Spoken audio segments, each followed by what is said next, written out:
Well, I love that question so much. Oh my days. Okay, so listen to this. I have more bars. Okay, more bars for you. Welcome, ladies and gentlemen, to Road Talk. Today we have a very special guest, and I won't do much of the talking, so I'll just leave him to do the introduction. So, could you please introduce yourself and share a bit about your background and connection to Africa? Okay, all right. Hello, everyone. My name is Tristan Canfor-Dumas. I am just recent graduate of SOS. I also served as the head boy, and my connection to Africa. My whole life I've lived in Ghana, basically my whole life. I also lived in Kenya for a few years, and then I also lived in Nigeria for a few months. But then Ghana has been like my main place. I've been here for like, I think like 14 years. I'm 18 right now, so it's quite a long period of time. And one of the biggest things that I have noticed about Ghana specifically, when I talk about Ghana, I'm also talking about Africa. So the thing I'm focusing on Ghana is also Africa. But one of the things that I've noticed the most about Ghana is the potential that we have, the potential to do great things and big things. And that's kind of why I'm here today, which is to help realize that potential. All right. So what does elevating African lives mean to you personally? Okay. That's a very good question. Elevating African lives. You see, when people normally think of the term elevate, maybe you think of it in a big way. That like, I'm making this amount of money, or I've gotten this job, or I've gotten this amount of followers. But me personally, I think that elevating African lives starts with the smallest possible things. Let's say, for example, you usually wake up at 7, but you have a goal of waking up earlier. Just you waking up at 6:30, you've elevated your life. It's the little things that you do. Just like you even read one page a day. That's part of elevating your life. So that's what I'm trying to get people to understand, that you can elevate your life in so many different ways. And more often than not, the small things equate to the big things. And just as you start reading one page a day, in how many days you finish a book? So it's about just continuing that progression. And somebody actually said this once. I hope I get it right. Slow motion is better than no motion. Yeah. So it's about keeping it going, Yeah. So it's just about keeping that motion going. So that's kind of what I think about when the word elevate comes to mind. All right. So how do you think cultural pride contributes to the elevation of African lives? Cultural pride. When you say cultural pride, could you help me and what exactly you mean by that? In the general sense. Okay, cool. So, cultural pride in terms of what Africa and their developments. Yeah. I think there's a certain sense of cultural identity, right? So that comes with being an African. There's a certain way that you think about it. I mentioned this earlier on before the cameras were rolling and everything, about something that I read in a book called Ghanaian Ingenuity, and it's basically kind of a very interesting way to come about a problem that is around, that's very prevalent in society. So there was an example of a taxi driver in Ghana. You see, before this feature was in cars, what Ghanaian taxi drivers used to do is when they reach traffic, they'll turn off the engine. And that thing, they still do it to this day. Yeah. But that feature, that was somebody who wrote a book. His name is Edward Hightower. He wrote a book, and basically he had come to Ghana for something around like 1990s, 2000s there. And when he saw what that whole thing where the taxi drivers would turn off the car in traffic and things like that, he was kind of, at first he was a bit surprised, and like he didn't know why he did that. But he asked the guy why he did that, and he said that was because to save fuel. That's why he's turning off the engine. Fast forward a few years later, now that features in all the cars that are around you. Most of the newer cars, you see that they have that feature where if you're parked for a longer period of time, the car will like turn off or will like stop certain processes. It's to save fuel. But that was thought about from us so long ago. And so when it comes to the cultural pride, I think that's very important in embracing that sort of thinking in terms of when it comes to problems and things, not really looking at the negative, but focusing on what could be and what is possible. So when you're talking about developments and you're talking about all of this, the development abroad and the developments here, the only difference is here. What is here, and the people who are leading it. That's the only difference. Because people over there, they have systems in place. They have different type of things. And it's not only one way to fix certain things. That's what I think a lot of people fail to understand. It's not just one way to fix a problem. There are so many different ways. If you look at how Rwanda has developed compared to how America has developed, there are two completely different ways. If you look at Rwanda, Shanghai, and you look at America, different. But they are all developing in their own ways. So I think that that's very important in terms of understanding not only the potential of development in Ghana, but also focusing on the cultural pride that comes with that development. Yeah. Wow.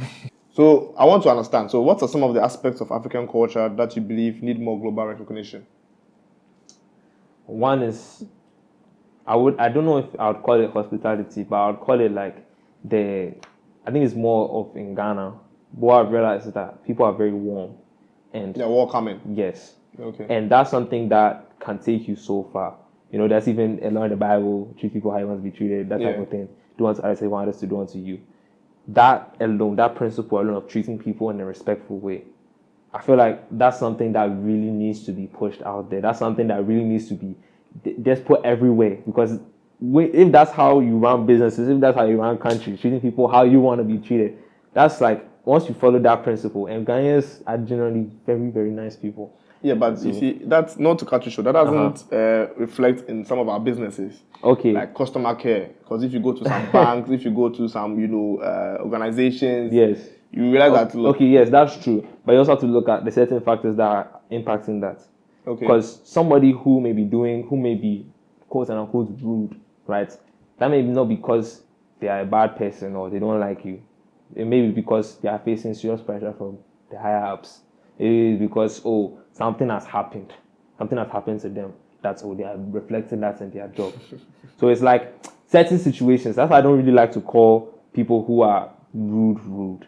Because there's something that there's a saying that I just constantly live by is that hate people. Yeah. You see, and so it's like when somebody does something that's kind of off, it's not because they want to do it. It's kind of like it's their way of releasing that certain sense of pain that they feel themselves. Yeah, I get you. So yes, I hope that answers. Oh yeah, that's good. All right, so how can we better preserve and promote African traditions in a rapidly modernizing world? Simple answer: social media. How? It's about you see one of the powers or the most powerful thing that I've noticed about social media is its power to unite people, and not only unite people, but also shape their way of thinking. If you look at the African shows, or let's say not even focus on shows, focus on social media, the African people who are really pushing the whole narrative of what's it called? What's that word? African excellence. Yes, okay. The people who are really pushing that out there, they have a certain amount of power of shaping the minds of the people who look up to them. It's a matter of influence. Mm-hmm. So in terms of preserving and pushing those things forward, it's just about Africans in general raising up their voices and making those voices heard. So you're creating an environment where it's more conducive and it's better to our benefits. Does that make sense? Yeah. Yeah. So does it mean that we should portray more of our traditions or religions on social media? Yes. Let people know that this is how things are being done? Because don't be shocked or surprised when people believe that Africa is a country, not a continent. Yes. Yes. And people believe that we still live on trees. Yes. So that comes from, I wouldn't say it's ignorance, I'd say it's lack of knowledge. You see, yes. they don't know. You see, so it's about making it known and putting it out there. And that only comes from us all stepping up and saying, yes, we have a voice. Yes, we are people. Yes, we have this power. So it's about harnessing that power and putting ourselves out there. So if we're able to do that, I really believe we can do that. And I think it's a matter of time before that starts to happen. But once that happens, we are ahead. There's a lot of power that comes with that. Oh. So moving on to economic empowerment, what are the most significant economic challenges currently facing African nations? You see, when we are thinking about economic challenges, I can't just tell you it's lack of funds. I can't just tell you it's lack of money. I don't think it's lack of money. It all comes to lack of leadership, and the lack of leadership comes from here. Because I really think that I don't even think it's lack of leadership. I think it's just an inconsistent vision that's there. Can you explain? So inconsistent vision, when I'm talking about what that means, let's say, for example, right now we are facing an election, right? And NPP is in power. NPP has a certain way that they see the future of Ghana. I'm not too sure that same vision is shared by the other parties. So let's say NDC comes into power now. Are you predicting they will come to power? Oh no, I'm not saying that. Me, Charlie, we are not political here. I'm just giving an example. No worry, carry on. So let's say that now a new party comes into play. I'm not too sure that that same party has the same vision that this party has. Of course, they have their own manifesto and what they and want you to see, do. one of the things I think that we fail to realize is they've already started doing it. That's why you see a lot of uncompleted buildings and roads that have not finished constructed, like all these different things. It's because of how they want to allocate and how they want to move and what their vision for Ghana is. So I think the key to it is to unify on a vision for us. But obviously, we all want Ghana to prosper, but in what way? And that's the question that a lot of people, they have different answers to, but we all cannot figure out a similar answer.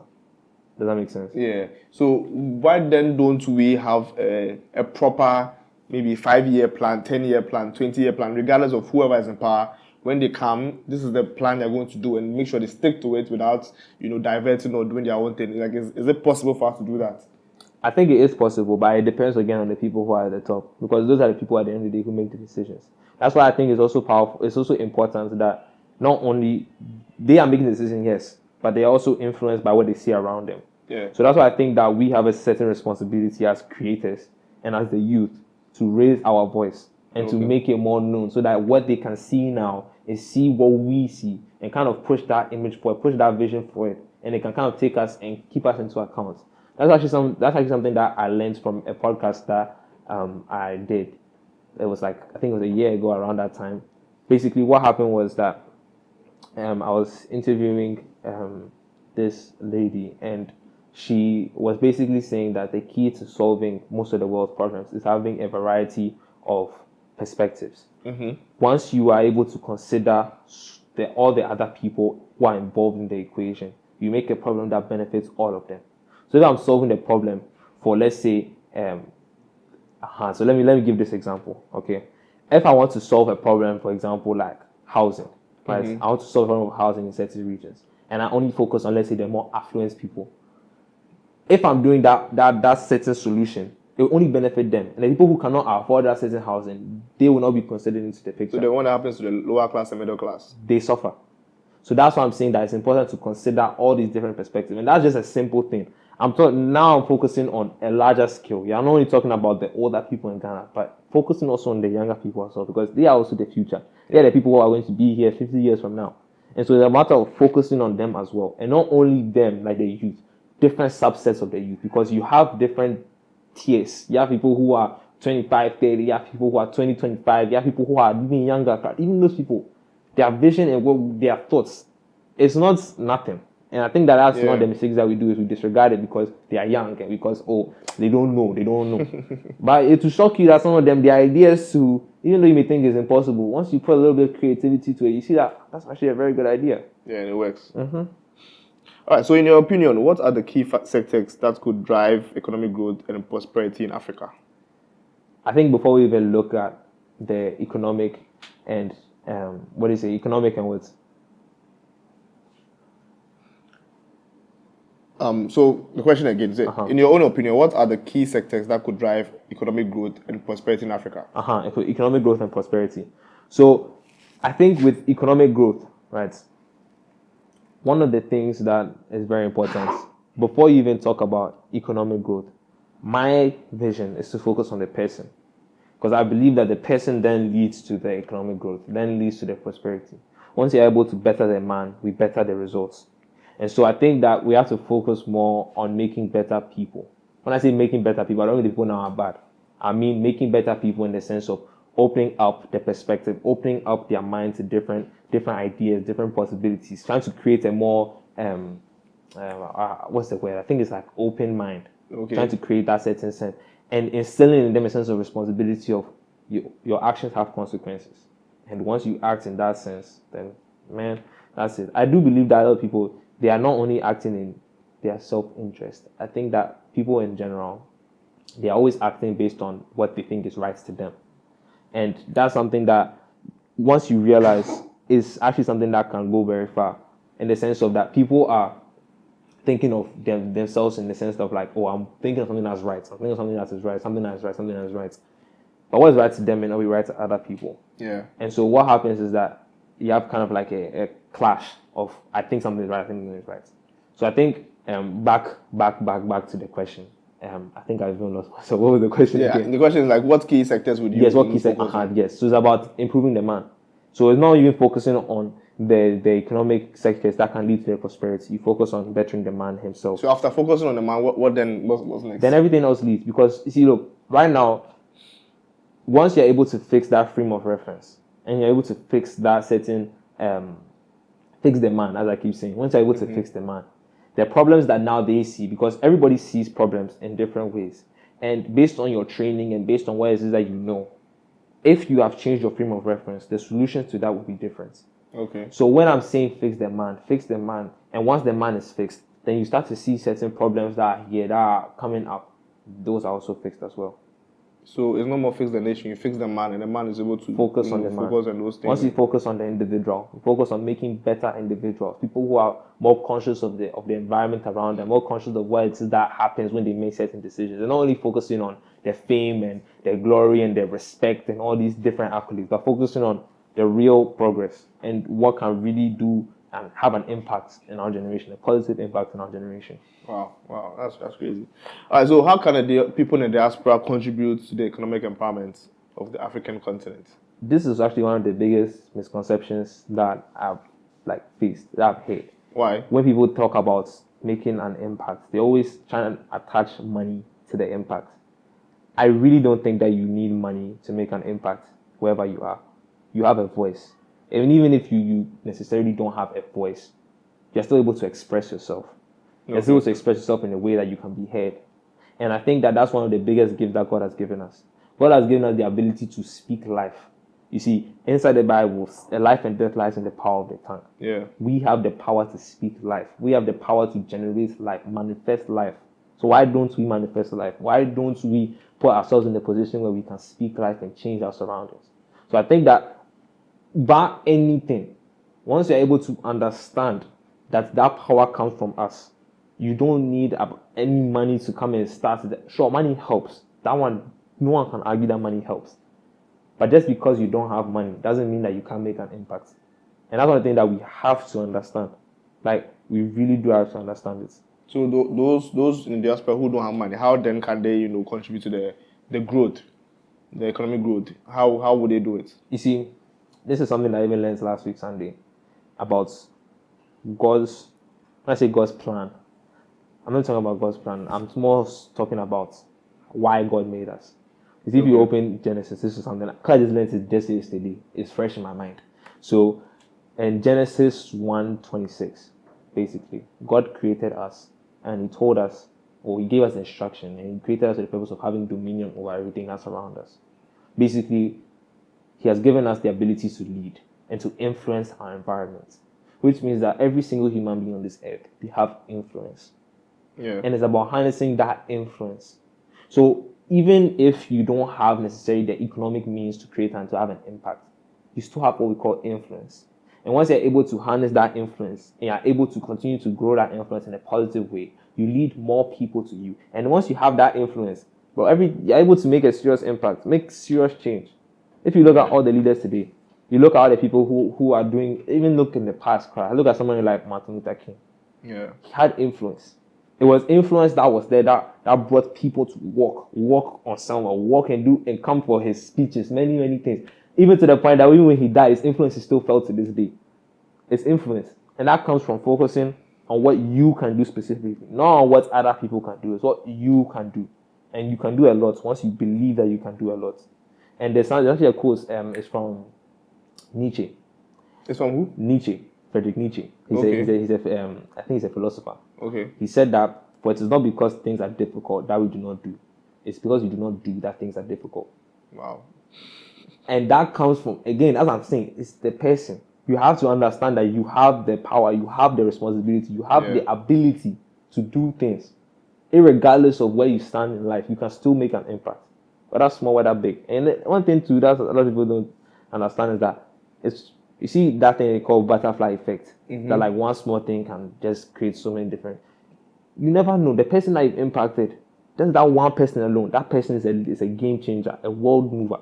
Yeah. That's somebody that you're going to change, and now their whole life has just danced because of your of what you've done. Yeah. And you just help one person, but that one person has ended up helping so many millions of people. So it comes from the person, literally. Wow. All right. So moving on to the education and innovation. Okay. First of all, give us a small brief about your educational background before I jump into the questions. Okay, so let's see. So I went to French school for 7 years, I think. I went to French school for 7 years, and then after that, I was in RN for three years, and then I went to SOS, and so yeah, I've been in learning in Ghana for basically my whole life. I just graduated high school, so and I did the IB. So you are safe to say you are very well matched. So you are very much educated, a Ghanaian educated person, right? Yeah, you can say. You can say. Maybe. All right. So so from what you've experienced so far, how do you see education playing a role in elevating African lives? I think, do you know something? There are so many different ways that you can go about tackling the problem that you face in Africa. And when I talk about Africa, again, I'm talking about Ghana. When I say Africa and Ghana, please, I'm interchanging it. Yes. So there's so many ways to tackle that problem, and education is one of the ways that if you're able to do it and get it right, the progress can be exponential. And when I'm speaking about the progress can be exponential, I'm talking about the education, the amount of exposure that a student would get. You see, that's one of the biggest things that I'm grateful for in my life, is that I've been exposed to so many different varying perspectives, varying people from different backgrounds. Yeah. What that has done has given me a kind of view of the world in a way that I can see how other systems can come and help us. And that only came from exposing my mind to those different things. So one of the biggest things that the education system can do, and that has the potential to do, is open our minds to the different, not only perspectives, the different stories, the different backgrounds, the different beliefs that govern our world, and how in the different systems as well, and how all of those can come together to help us. You see, there's my school, their motto is knowledge in the service of Africa. Right? Okay. And it's about taking the knowledge that you learn from abroad. You don't even have to learn from abroad. The knowledge that you learn anyway, using it to the betterment of Africa. And it's just about taking that type of approach and opening up our minds to the different things that are around us. Wow.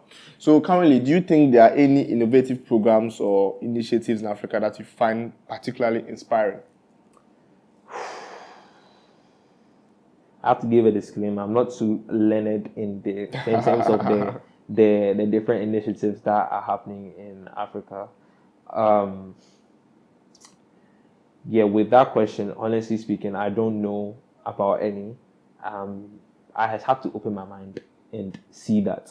That's something fine. I don't really know much about that one. All right. So, what role does technology play in shaping the future of African nations? Oh my days, that is technology plays such a huge part, and I don't even think people realize to what extent it does.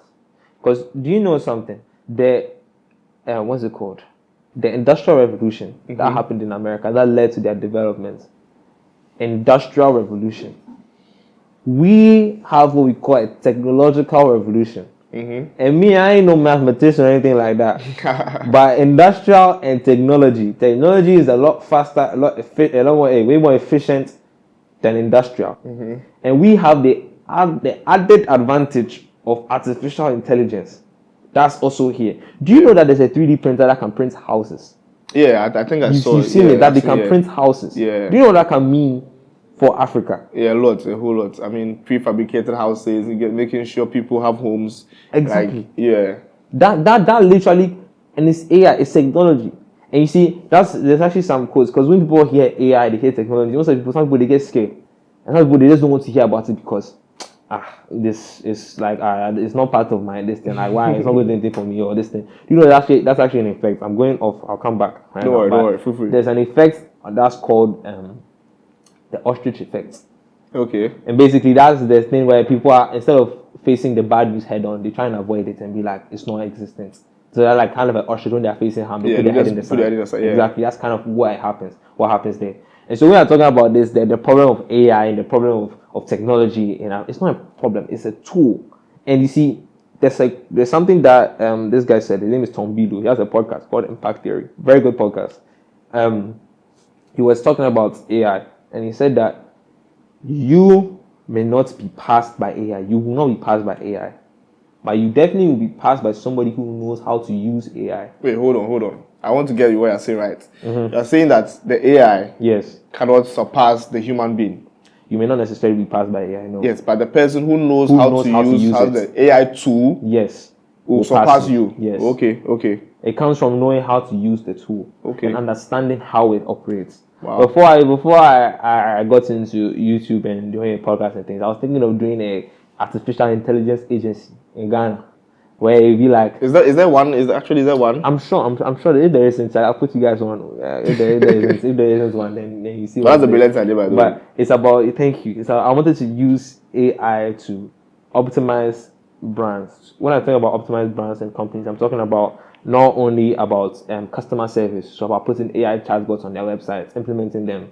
I also wanted to put AI chatbots instead of training their new employees. Instead of spending time training employees, you have AI teach you about everything. And you also have one where it's like, let's say a new employee is in the company and they have a question about the culture of the company. Instead of taking time away from somebody who's working, you just type in AI, how does this operate? And because the AI is trained on the company's culture, they can easily relay the information back to the person. They know how it works. Those are just two. There are so many different ways. Also in, lead generation. AI, it can be so huge in lead generation. To the point where you can create, like, if somebody is coming to your page, right, and they ask, like, they have a question, let's say it's a bank, for example, and they have a question like, can I open a savings account if I don't have much money?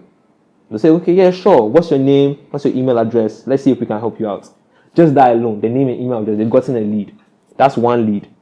And what AI can do is, AI can create so many of those at such a rapid pace, and you don't even have to think about it. Once the setup is done. Yeah. And so that's what I was thinking about for like the longest time to try and start and do it. But that thing, it needs money, it needs time. Yeah, a lot of capital. A lot of those things. But I mean, it's a very brilliant idea that will bring a lot of money, a lot of customers. So I mean, it's worth the investment. All right. So moving on, has there been any point in your life that you really considered or took seriously your health and well-being? Yep. So for context, my parents, they have formed a healthy household. My mom is a health coach, life coach, fitness coach. Okay, and for my whole life, I have been surrounded by fitness and health and everything of that sort. Unfortunately, though, I was quite the chubby kid on the block. I had a little bit of pounds to my frame, and that happened not actually because of my own fault. When I was small, I was really active and stuff. But what happened was one summer I fractured my ankle, and I was bedridden. I couldn't really move as much for some time. Yes, it was like my whole summer basically. But yet I was still eating like I was active. So you see, the equation was equating. So when I came back, I was a little bit of that, little chubby, that type of things, and it was kind of weird that like my mom is a fitness coach and I'm here and I'm Obolo. So it's like, is it really working, that type of thing. Yeah. And so what happened was COVID hit, and I told myself that was one of the goals that I wrote down, and I actually covered this inside the book. It's the first law, the first principle in the book. Okay. About your book, Elevate. Yes, Elevate. Yeah. So inside the book, I talk about the unimaginable power of goal setting. Okay. And that was one of the goals that I had during COVID time. I realized the stories inside the book. I don't want to mention the full story right now, but basically, through an experience, I figured out the power that comes with writing down your goals. Okay. And what happened was I had written down that goal that I wanted to get in shape. I wanted to be in the best shape of my life, quote and unquote. And what happened was after writing down that goal, COVID hit. And I was looking at this opportunity. I was like, I'm alone. I don't know anything I was doing here. Why not just lock it with my mommy? Hey, Charlie, I'm going full steam ahead with the fitness. So I told my mother that, you know what, from now till we go back to school, you're my health coach. So planned my meals, she guided me through my workouts. We did so many different things. I want to tell you, after COVID finished, I had lost quite a lot of weight, and I'd also grown like 2-3 inches. So like I had increased height and decreased fat. Wow. And so when I came back to school and I came to SOS, that was my first year, people were shocked who knew me before. They were like, is that Tristan? Like, he's changed though. It's the difference been. Yeah, that's how it is. So like, yeah, cool. But aside from that, talking about physical health. I'm a pretty active guy. Basketball is my main sport, but I also swim, I play volleyball, table tennis, badminton, I do a lot of different, even some I even forget football. I play football day to day. I retired at the early age, but on occasion I have to come back and show the moves. A quick one on football. Ronaldo or Messi? Messi, don't even bring that thing. Messi. That question is too old. So after that, I'm still active to this day, but I think right now it's more or less focused on basketball and just general gym and health and those things. But now if you focus on, you see, when you talk about health is such a complex word because it doesn't necessarily only mean physical. There's also spiritual, there's mental, there's what's the other one? Oh, there's spiritual, there's mental, there's physical, emotional. There you go. So those are the four kingdoms. That's from one of the books that I read, the 5 a.m. Club, the 4 Kingdoms. And those are one of the things that you have to take in consideration when you talk about health. To me, I prioritize these areas so much in terms of I have to make sure that I'm in a healthy place in all of them. Because if I'm not in a healthy place in all of them, the one that I'm not affects all the other 3. Mm-hmm. And so what happens is, let's say, emotional health. I have to make sure that I'm not feeling any sort of, I don't know how to explain this without throwing some shots. But no, feel free. I mean, this is real talk, so feel free. Real talk. So, real talk. Yeah. Emotional health. Charlie, if girl break your heart, boy, if you go heal.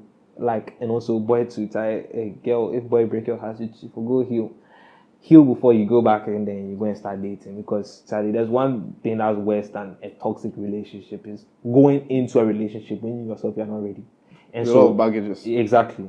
So you have to make sure that you take care of whatever trauma it is that you felt from before and understand why that is the case before now you go back into it. And also understanding, let's say if you are in a relationship with somebody, understanding that their feelings affect you and your feelings affect them. Yeah. And understanding how to be able to navigate and fixing that frame of mind that it's not me against her or me against him, it's us against the problem.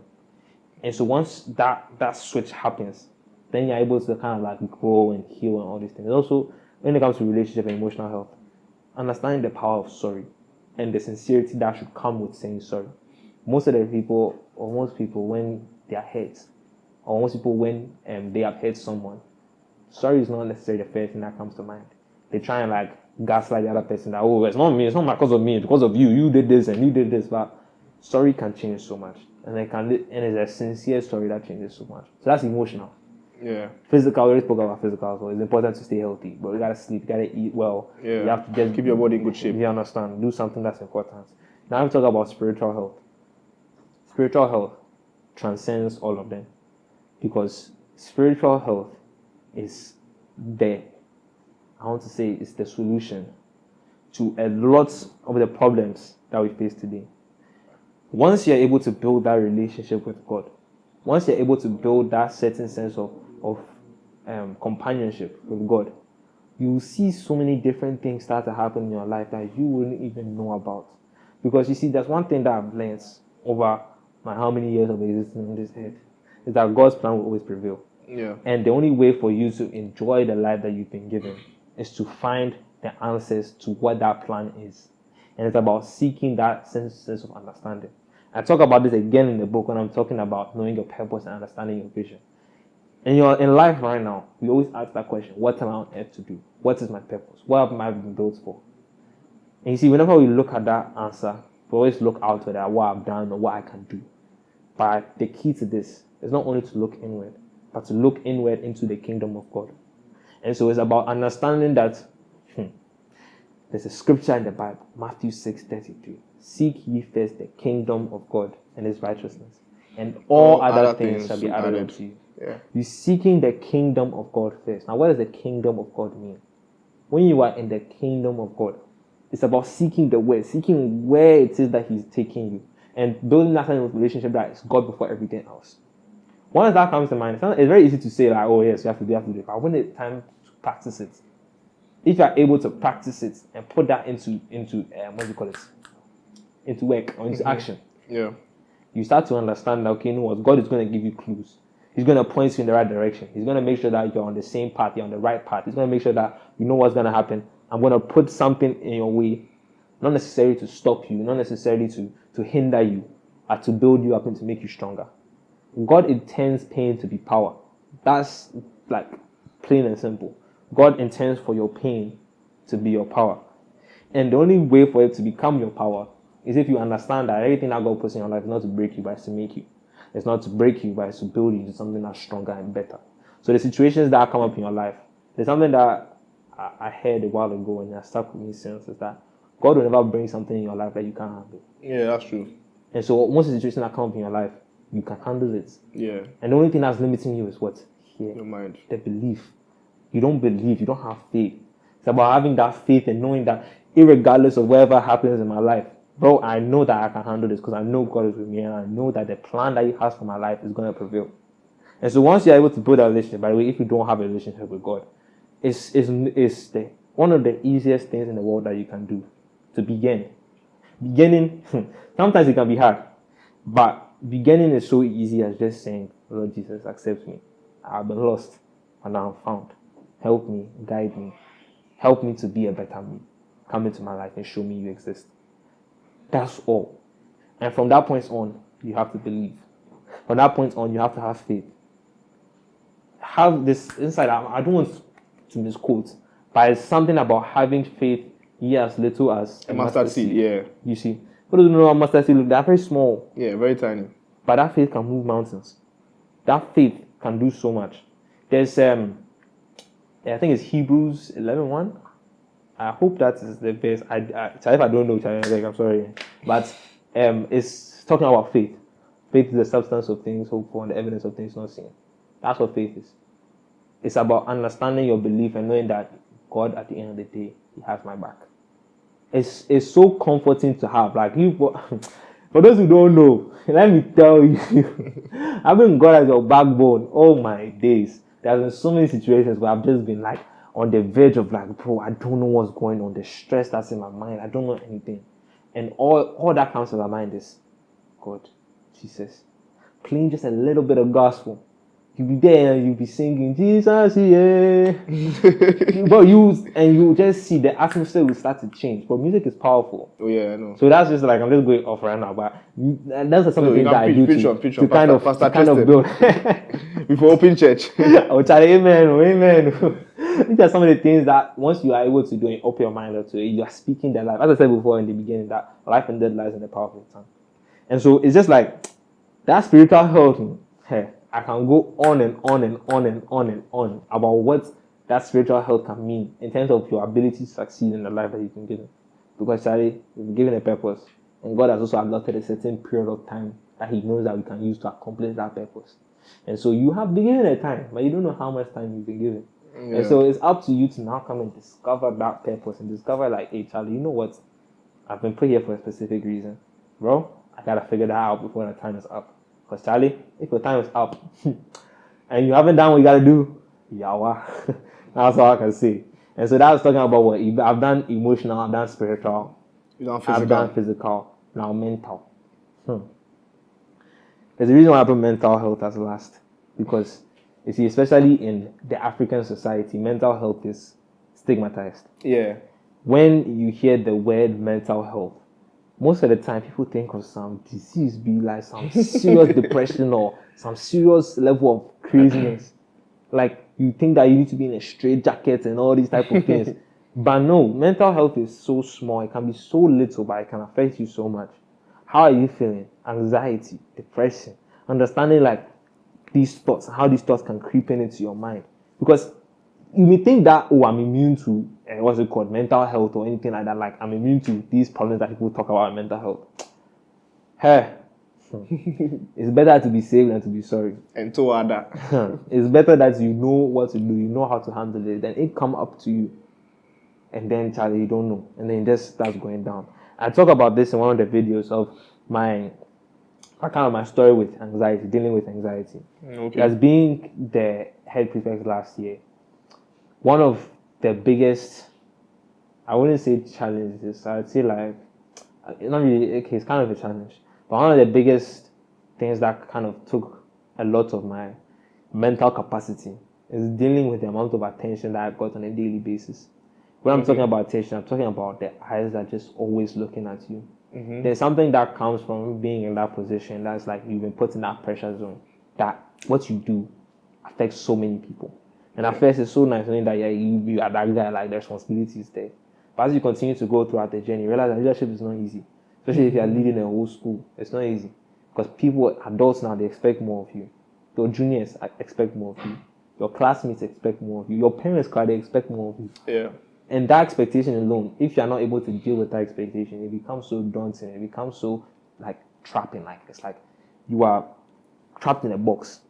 And after so much pressure, so many different angles and so many different experiences, and the pressure that came with that role, it reached a certain point in time where I would say it was in January, I had an anxiety attack or a panic attack. Yeah, it was a panic attack. It was an anxiety attack, and I didn't know what was happening. It was my first time getting a panic attack. I had a panic attack like in my first year of high school, and that was also because of stress and because of the different things. But going through that, for those who have gone through a panic attack, going through that experience is not really the most fun thing in the world. It's quite scary because you don't know what's happening to you and you don't feel well. You feel like fainting. You feel like falling. Like you feel like you're going to die. Like honestly, that's how it feels like. And after that experience, or after the first time I had it, that's what kind of got me into the mental health and understanding that you need to really take priority. Like you need to take your mental health serious, because if you don't take it serious, bro, the amount of things that can happen to you. And you know, as I said before, hurts people. Yeah. The mental health part, it's inside the head. Once you're able to fix some of these things, improve some of these things, bro, it will help so much in terms of you being able to relate better with people. You being a better person in general. And now you may ask yourself, how do I fix my mental health? How do I improve my mental health? Simple. 1, prayer is powerful. Pray without ceasing. Pray. That's the first one. 2, write it out. Journal. I didn't bring my journal today, unfortunately, but I journal a lot, especially when it gets bad. The days that it gets very bad, I journal, just write out my feelings, just write it out. And at the beginning, in the beginning, it was pretty challenging to like write, because I didn't really know how to do it. I didn't understand like, what's the point? It didn't really do anything for me. But I kept at it. I kept writing. And what I saw was that after I finished writing, my situation got better. How? And how does the writing help? It's so weird. But what happens is, whenever you write stuff down I would advise a journal, but you can use a piece of paper. When you write stuff down on the piece of paper, 2 things happen.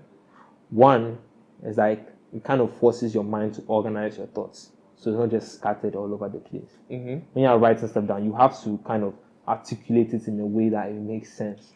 And so instead of it just jumping out of your mind, it's on a piece of paper and it's all that. That's the first thing that happens. The second thing that happens is actually a principle that's inside the Bible. It's Habakkuk 2:2. Write the revelation and make it plain on tablets so that I can run with it. So for the revelation, I wait an appointed time. I mean, butcher the end, but something about it speaks of the end and not proof false. Though it linger, wait for it to surely come, not delay. Basically, what that verse is talking about, but the power of writing stuff down and kind of putting your thoughts on a piece of paper. That one is speaking about goals and the power of writing down your goals and what can happen from that. But I realized that in my situation, whenever I wrote stuff down, it's like I kind of felt a sense of closure that it's over, that now it's going to get better. And so once I started writing the stuff down, it's like at the end of writing all of the negative things, I always like to end it with like a hopeful message that, but I know that God is in control. I know that this situation is not going to last forever. And I know that, what's it called? Reach a certain point in time where I'll look back at that situation and laugh. And so I would always add that at the end of whatever it is I'll say. And bro, I will kid you not, like literally the next day or even that day itself, the situation will change.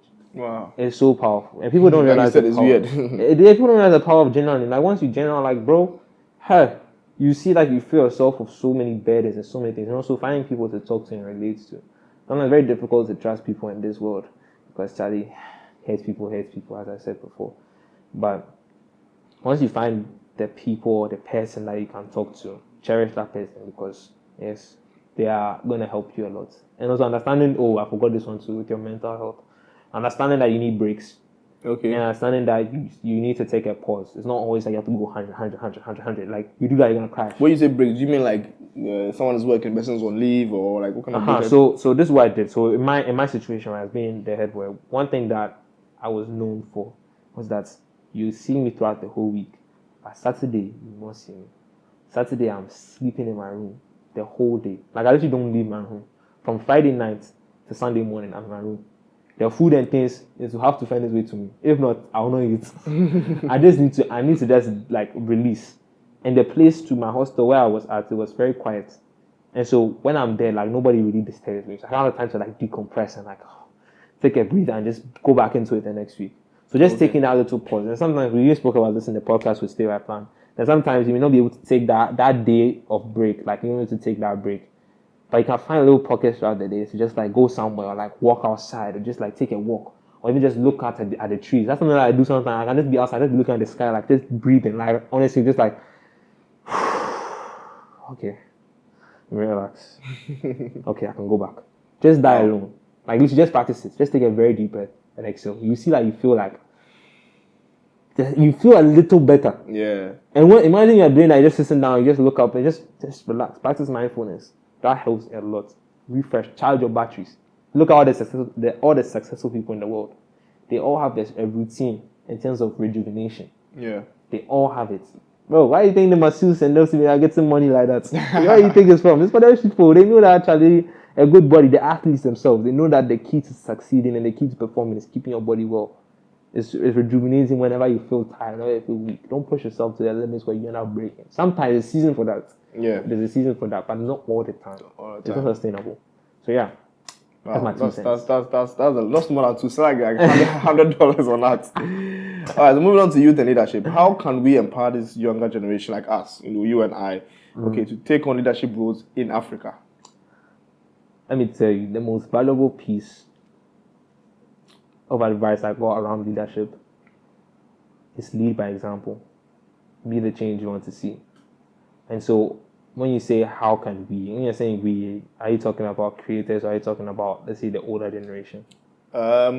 Creators, I don't want to involve the older generation, but let's bring this to us here. It's simple. Be the change you want to see. If you are talking about in terms of inspiring the new leaders, inspiring the game changers of the next generation, you yourself, you have to be a game changer of the next generation. They have to see that it's possible. They have to see what they can do. Because it's something that I keep saying over and over again. Your story holds the power to unlock someone else's redemption. What it is that you have done, what you are able to do, that will open doors for somebody who's watching you. Somebody who is here and is looking at our stars sitting here and are talking about these things. They now look at it and be like, they've done it, it's possible. They came from where I come from. They are where I am, but they are doing something. That means I can also do something. Maybe not like that. For me, something similar to it. Something that... their own small way. Exactly. But that only comes from us living out what we preach. Yeah. And so we can't just hear and be preaching about, oh yes, do the right thing. Oh yes, do... But what does the right thing mean? Are we living the right thing? Are we the examples that they want to see? And sometimes it's not easy. I'm not saying be perfect, because you can't be perfect. But live your life in the way that you feel comfortable living. Live your life in the way that you feel confidence in knowing that when people look at your life, they can take something from it and be inspired and do something that can change the world. Yeah. Wow, that's deep. So how do you envision the future of leadership in Africa in the next 20 years? I'm a very hopeful person. So you're very optimistic. Let me guess. Let me drop some bars for you. Quick. There's something that I learned from this guy called Myron Golden, right? And he's somebody who teaches business principles that are based in scripture. And one of the things that he continually says is, you see, when we rationalization, that comes from the realists. People say that, oh, in reality, it's not possible. Like, let's say, for example, I was rationalizing when I'm talking about, like, creating a podcast. Mm-hmm. Okay, I create a podcast, but I don't have a microphone. I don't have a camera. So how can I have a podcast if I don't? Okay, it's true. Let me not do this. It's not possible. That's rationalizing. Like, see what happens when you rationalize. Let me tell you what happens. When you rationalize, all you are doing is telling yourself rational lies. Think about it. Rational lies. It's the reason why it's there. Rational lies. You are rationalizing. You are telling yourself rational lies about what you cannot do. Who told you cannot do it? Who told you? Like, just because you may not have seen it done doesn't mean it can't be done before. Do you know there was I think it's the 7 minutes or 4 minutes? People said that you can't run a mile in like, I think it's 7 minutes. Hopefully I'm correct. You can't run a mile in 7 minutes. Someone done that? People said it's impossible until somebody did it. You know what happened after that? A So lot of other people started doing it because they saw that it's possible. It's possible, yeah. So just because you may not think it's possible doesn't mean it's impossible. Just means that you don't believe it's possible. So you have to change your frame of reference. You have to change your paradigm. And that's what, bro, we got to do. Yeah, I agree with you 100%. 100%. You referenced a couple of leaders or entrepreneurs who have inspired you. Do you know, can you mention any other young African, leaders or entrepreneurs who currently inspire you? When it comes to the young African leaders, one of the people that I really look at in terms of like the vision, I know he will not necessarily be perfect, but it's Paul Kagame. That's the president of Rwanda. What he's done in terms of the developments in Rwanda, unprecedented, especially for an African country. The way that he's been able to change the country, and it's something that we can learn from, being an African country. Like, it's just that level of thinking and understanding of the values of the country, keeping the culture, but at the same time to improving it and making sure that it's beneficial to the overall trajectory of the country. Yeah. And so that's like on a larger scale, but African leaders. Okay, let me not limit it to African leaders, like anyone general, yeah. You know, another person who I really admire, just looking at, is what's it called, Mandela, and that's just based off of his. You mean Nelson Mandela? Yes. Okay. Yes. But not to cut you short. I'm looking at the young ones, like and our the young ones. generation. Okay, yes. yeah. Okay, sure. The young ones were there. You see, do you know something that I've kind of, I don't know how I can really phrase it, but when it comes to the young people who are doing big things, but do you know something? Actually, funny enough, do you know the guy, Tyrone Margai, the guy from Achimota? Yeah. His story itself, that's something of perseverance. Yeah. That's something that is inspiring. When you see somebody that is willing to fight for what they believe in. Yeah. To the point where they are able to change stuff for not only them, but the people who follow. Yeah. That's something that when you look at it, you be like, yes, that's potential. And he's young. Yeah. He didn't succumb to the laws or exactly. Whatever. Yeah. He's young. And that is one of the smallest examples. There's so many people who are doing great things. And unfortunately, I have to just put it on my own ignorance and the fact that I don't know them. But I'm looking at the things that are around me and I'm like, there's serious potential. And in terms of the people who I look at right now, they are mainly older. They're older people who live their life. Yes, they have a lot of valuable experience. But they're not young. They're not using, it's not focused on the youth. There are certain people that, I can say. You know Eric Thomas, E.T., the hip-hop preacher. That guy, I've seen that guy, yeah. That guy's messages get pumped up. Powerful, yeah. He, very powerful. David Goggins, what's it called? As I said, Myron Golden. There's a guy called Alex Hormozy as well. I really mess with him. Tom Bilu, Robin Sharma, as I said before, Tony Robbins. There are a lot of people that I look at, but all these people, bro, they're all over 40. Yeah. They don't have nobody that is young that's doing this type of thing. They don't have anybody, especially from Africa, that's doing what the people that I'm talking about that's doing those type of things. Actually, there's a guy, let me see if I can remember him. I've forgotten his name, but he does this type of conferences where he teaches people how to sell. He's bald. Yeah. Do you know what I'm talking about? Yeah, that guy. I watch his what he's doing. That's another good thing. Those are the people that you need. But it's like, you need more of them. The way I'm mentioning all these people, their names, I want to be mentioning these things about Africans. Exactly. Yeah, I feel you. That's not impossible if we do what we got to do. All right. So wrapping up, 2 questions. Okay. Sure. First one, what advice would you give to listeners or viewers who want to contribute to the elevation of African lives? Easiest question ever. Start now. You don't have to be great to start, but you have to start to be great. Start. Wait, hold on. Say that again. You don't have to be great to start, but you have to start to be great. Wow. Just start it. Whatever it is that you're thinking about, just do it. create that action, put that first step in, write the first document, write the first word, record the first episode. My first podcast episode, I recorded it, bro. I had a microphone. The microphone was even plugged in. I was using my iPad camera to record that episode. It's still on YouTube. You can go and check it. It's still there. But that was the first step. And after that, it just continues to get better and better. It's part of the journey. No one started off at 100%. No one started off perfect. So, not to cut you short, I remember I was doing some research on Mr. Beast, the YouTuber. And, you could arrange the videos from the least views. Mm-hmm. You know this guy has views of, was it 200K? But this guy, currently, when he drops a video, within 24 hours, it's in the millions. Yeah. Like 5 million, 10 million. For sure. Within 24 hours. Exactly. But he currently has a video. I don't know if it's still in 200K views, but he currently has a video that was like 200K views. I'm telling you, that 200K views came after he started blowing up. Because I'm telling you, before that time, one time it's like some 5,000, like what? So imagine if he hadn't started. You wouldn't see him. Yeah. Start it. And the one thing to, when they start, say, okay, I've started, okay, it's not coming. Brother, stay consistent. Stay in the pocket. Because it's like, it's actually I wouldn't say it's actually I can say the universal law that is kind of is inconsistent with the world order to stay at something for so long and not see any form of success. Like the more and more you stay consistent, it's a staying game. You stay in it, you stay consistent. It will pay off at some point in time. This guy, what's his name? After I finished interviewing his name is Sewa. He was the CEO of Gyrus, a Christian clothing brand. Right? Okay. After I finished interviewing him, he told me about the Kanye documentary. I was going to watch the Kanye documentary. I'm like, bro, this is the guy I'm talking about. Bro, if you saw this guy, he was bounced by almost every record label. Wow. Bro, the guy moved from Chicago to New York to go and pursue his dream of being an artist. He had recorded so many, but the bangers that you hear now, he had already recorded them. He was waiting for somebody just to give him a chance. Nobody was giving him a chance. Bro, the guy was going years, going studio places, playing the song. Yo, feel this. Nobody's minding him.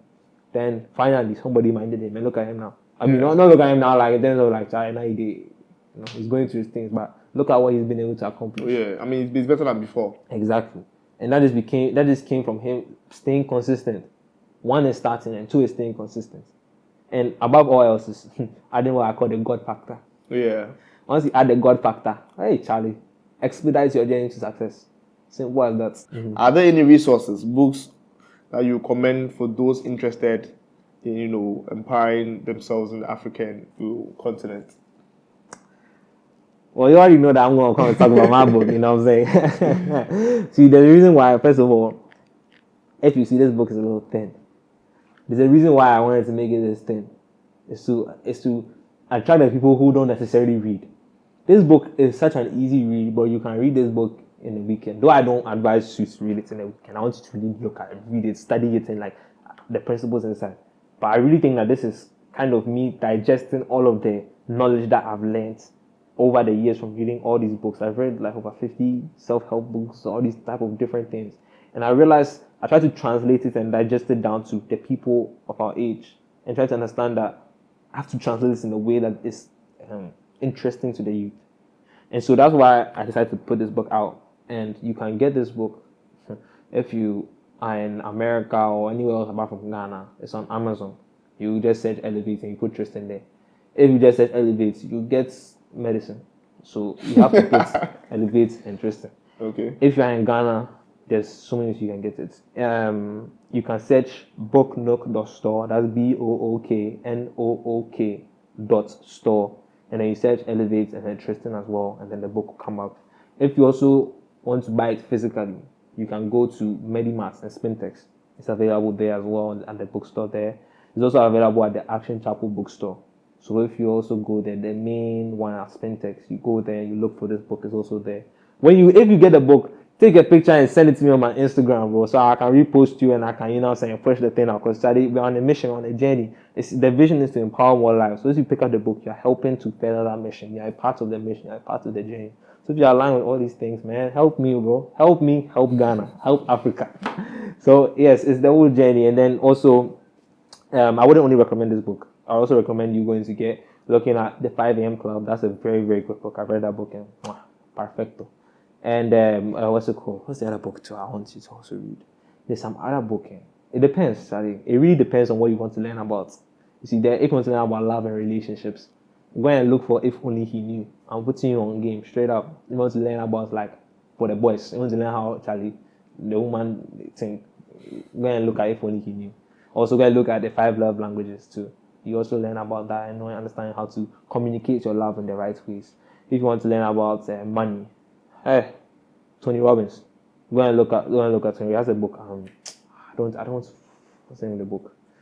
I forgot the name of the book. I forgot the name of his book. No, I don't find it. Yes. Just search Tony Robbins. It's a very, very big book. It's big, but it's a lot of useful information inside. Also go and look at The Psychology of Money. I found that book very interesting as well too. When it comes to goals, setting goals, 5 p.m. club, straight up, no cap. Leadership, Miles Monroe. Go and pick up Miles Monroe. It's called The Spirit of Leadership. And then as well as that, also look at The Leader Who Had No Title by Robin Sharma. Look at those 2 books. Perfecto books. If you want to understand human beings, although that one too is a niche category. Human beings, they are very interesting, very difficult. Very. There's a book. It's very thick. If you read that book, it's very powerful. It's called The Laws of Human Nature. It's by Robert Greene. That book will teach you so much about understanding how humans behave, human nature in general. But yeah, those are a few books. Podcast, Diary of a CEO, very good podcast. Impact Theory, very good podcast. The Game, very good podcast. Empower. Oh yeah, that's my podcast. Very good podcast as well. I was waiting for that one. Yeah, I did feel that one. And you know what I'm saying? Also, Charlie, real talk, man, real talk. Bro, I tell you that this whole setup, I'm loving this. I'm loving this whole energy, this whole Shout vibe. out to Gabi. It's straight up, bro. This thing is top notch. So yes, very, very also stay by plan, Charlie. I can't forget about stay by plan. Shout out to Zoo and Afi too. For sure. So yeah, those are the things that you can do. Mm-hmm. Also, Instagram, those things. Yeah, no, plug your Instagram, your socials. Perfect, man. So, you know what I'm saying? If you just search your boy Tristan Canfor-Dumas on Google, you'll see the different links. I think there's even my website where I can get like my story and those type of things of like what I've done, where I've come from, my experiences, those type of things. It's also there available. My Instagram, just search my name again, Tristan Canfor-Dumas _ I'll pull up. YouTube, search my name too, Tristan Canfor-Dumas, and then the podcast. Everything Tristan Canfor-Dumas. If you also search, if you search Empower on Spotify, you should come up to Empower, but mainly just Tristan Canfor-Dumas, and then TikTok as well. But we're going crazy on TikTok. We're trying. So, all right. So Tristan, one last question. This is by a special request from our head of production. Yes. What is life to you, or what does life mean to you? Well, I love that question so much. Oh my days. Okay, so listen to this. I have more bars. Okay, more bars for you. So basically, this happened last year. I think I was helping a friend with her artwork, and she had done this art piece that was like kind of showing the evolution of life. She was asking, what do I call it? And I was trying to think of something that's like deep and like, has some meaning to it. So I was just telling her, call it life, but make it an acronym. And she was like, okay, cool, yeah, that sounds proper. But what's the acronym? What does it mean? I was like, Charlie, I have to think. I was thinking. Then I was like, okay, now I got it.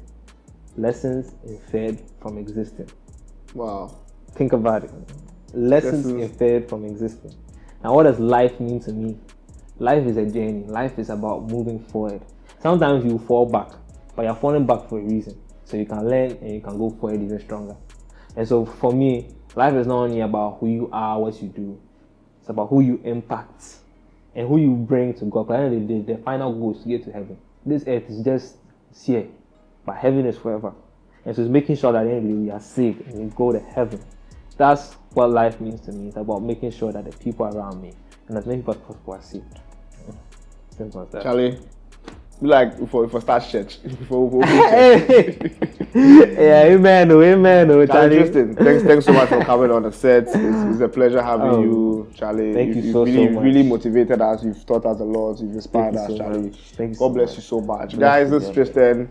Don't forget to check him out on all social media platforms. And don't forget to comment, his book, grab a copy, Action Chapel, and anywhere you can get it online to us on Amazon and everywhere. Reviews, please. If you like the book, leave reviews for me. Yes, and leave reviews. Very important. Yes, very important. Very important. Yeah. All right, Charlie, that's been it, guys. Thanks for watching. Don't forget to comment, like, and subscribe. It helps with the algorithm. Peace. Bye-bye.